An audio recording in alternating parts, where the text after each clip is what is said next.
3 autres suspects inculpés après l'attentat de Boston. Boston, Massachusetts.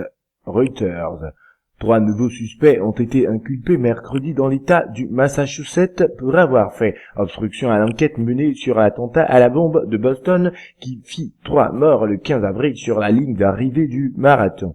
Leur garde à vue a été prolongée à l'issue de leur comparution initiale devant un magistrat. Selon des documents judiciaires, Azamat Tajaïkov et Dias Kadirbayev ont été inculpés pour avoir fait obstruction au cours de la justice en se débarrassant d'un sac à dos contenant des feux d'artifice ainsi qu'un ordinateur portable appartenant à Dzhokhar Tsarnaev, l'un des 2 frères d'origine tchétchène soupçonnés d'avoir commis l'attentat. Ils sont passibles d'une peine maximale de 5 ans de prison et d'une amende de 250 000 $ si leur culpabilité était établie. Le parquet a également inculpé un 3e homme, Robert Philippos, pour fausse déclaration aux enquêteurs.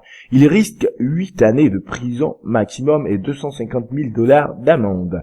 Les 3 nouveaux suspects ont été interrogés par la police pour des faits survenus après les explosions, mais ne sont pas inculpés pour une implication directe à l'attentat, ont précisé les autorités. Ils ont été présentés comme des amis de Dzhokhar Tsarnaev. D'après des documents du tribunal rendus publics, les 3 hommes ont admis aux enquêteurs d'avoir fait disparaître le sac à dos de Dzhokhar Tsarnaev dans sa chambre le 18 avril, le jour de la diffusion par la police de photos des frères Tsarnaev présentés comme des suspects. L'enquête sur le double attentat, qui a également fait 264 blessés, n'avait débouché pour l'instant que sur l'arrestation le 19 avril d'un jeune homme d'origine tchétchène, Dzhokhar Tsarnaev, 19 ans, tandis que son frère Tamerlan avait été tué la veille dans une fusillade avec les forces de l'ordre. 2 des individus entendus par la police sont étudiants de nationalité kazakh soupçonnés d'avoir jeté un sac à dos à la demande de Dzhokhar Tsarnaev, a déclaré un enquêteur.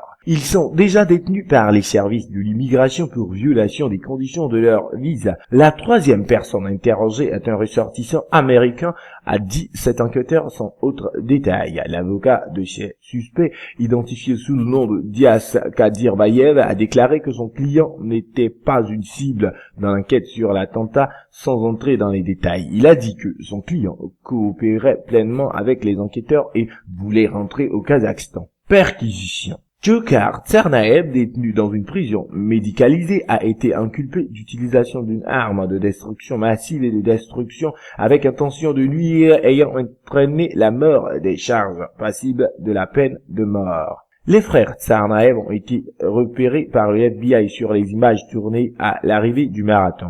Les enquêteurs ont établi que des cocottes minutes bourrées de poudre à canon et de métal avaient provoqué les explosions. Selon l'édition de lundi du Wall Street Journal, les enquêteurs ont retrouvé de l'ADN féminine sur au moins une des 2 bombes. Le FBI n'a souhaité faire aucun commentaire. Lundi également, les enquêteurs fédérés ont emporté des sacs d'éléments de preuve, dont certains contenant des échantillons d'ADN de la maison où vivait la veuve de Tamerlan. Le FBI, qui cherche des preuves que les 2 frères ont bien assemblé les bombes, a passé plusieurs heures dans la maison des parents de Catherine Russell à North Kingstown, dans l'État de Rhode Island. L'avocat de Catherine Russell, 24 ans, a déclaré la semaine dernière que sa cliente coopérait pleinement avec la police. La jeune femme vivait avec Tamerlan Tsarnaev, 26 ans, et leur fille à Cambridge, dans le Massachusetts. Le corps de Tamerlan Tsarnaev n'a toujours pas été réclamé par sa famille, a indiqué un représentant des services de médecine légale du Massachusetts. Nous n'avons toujours pas été contactés par la famille, a déclaré Terrell Harris.